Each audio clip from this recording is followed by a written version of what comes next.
కగారుకు వ్యతిరేకంగా శాంతి చర్చలు జరపాలనేటువంటి పేరుతో శాంతి చర్చల కమిటీ ఈ నెల 17వ తేదీన ఇందిరా పార్కులో మహాధర్నా నిర్వహిస్తూ ఉన్నది.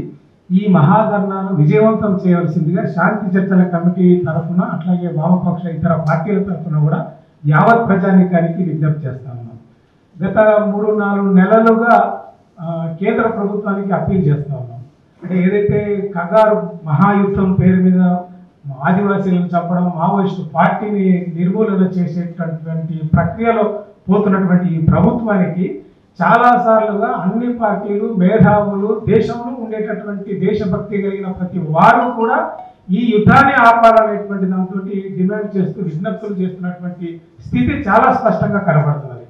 కానీ కేంద్ర ప్రభుత్వం మాత్రం అది పరిపాలన ప్రారంభించిన నాటి నుండే నేరస్తమయంగా పరిపాలన చేస్తున్నది. ఇది కొంచెం అందరం కూడా ప్రజలు కూడా గమనంలోకి తీసుకోవాలి. దేశభక్తి పేరుతో, అభివృద్ధి పేరుతో పరిపాలన చేస్తున్నటువంటి ప్రభుత్వము నేరస్తమయంగా పరిపాలన చేస్తుంది అనేటువంటి విషయాన్ని ఈ సందర్భంగా మనం అర్థం చేసుకోవాలి. అంటే దేశంలో ఉండే ప్రజల మధ్య విద్వేషాన్ని రెచ్చగొట్టడం, మతాల మధ్య విద్వేషాన్ని రెచ్చగొట్టడం, మణిపూర్లో వందలాది మందిని, 2 తెగల మధ్య వందలాది మంది చంపుతున్నటువంటి పరిస్థితుల్లో కూడా నరేంద్ర మోడీ గారు దేశంలో, ప్రపంచంలో అనేక దేశాలు పర్యటిస్తూ ఉన్నారు.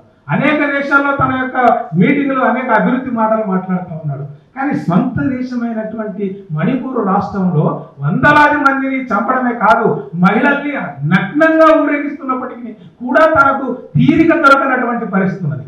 అంటే ఇది ఏం తెలియజేస్తుంది అనేటువంటిది ఈరోజు మనం అర్థం చేసుకోవాలి. చాలా అందరూ కూడా మనం అప్పీల్ చేస్తున్నాం, కానీ కేంద్ర ప్రభుత్వం యొక్క మనస్తత్వం మాత్రం ఇంతకుముందు వక్తలు చెప్పినట్టుగా నేరస్థంగా తయారైపోయింది.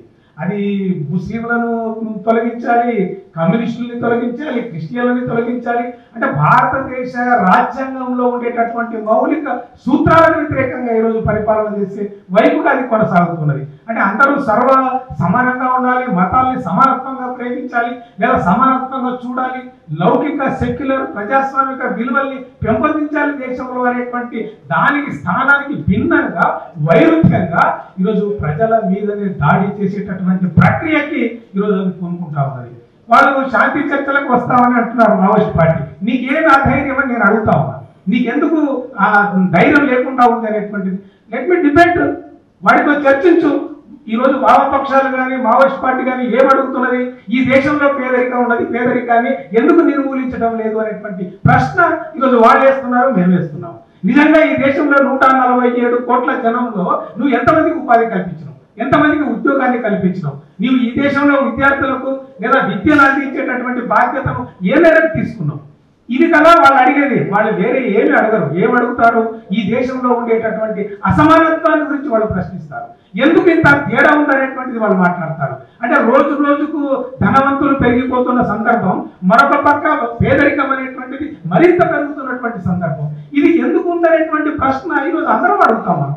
మరి దీనికి సమాధానం చెప్పడానికి నువ్వు కగారు పేరుతో అంతమొందించడం అనేటువంటి యుద్ధాన్ని చేసుకోవడం అనేటువంటిది, వాళ్ళేమో వరుసగా మొన్న సెంట్రల్ సెక్రటరీతో పాటు అనేక సెంట్రల్ కమిటీ సభ్యులతో పాటు అందరినీ చంపుతూ, నిన్న ఒక ఇన్సిడెంట్ జరిగితే చూసారా, మావోయిస్ట్ పార్టీ బాంబు పేల్చింది లేకపోతే ఏదో పెట్టి పేల్చేసింది అనేటువంటిది. అంటే దీనికి ఎవరు బాధ్యత వహించాలి?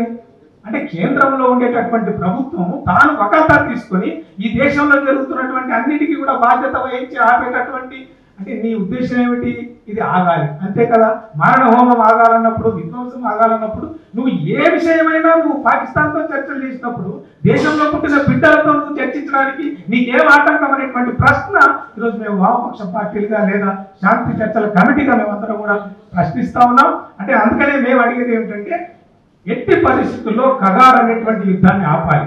నువ్వేమనుకుంటున్నావు? ఇప్పుడేదో యుద్ధాన్ని నేను ఎండలు చేసినా అది అయిపోతుందేమో అనేటువంటి భావనలో ప్రభుత్వం ఉండొచ్చు. అది ఎట్టి పరిస్థితుల్లో సాధ్యం కాదు.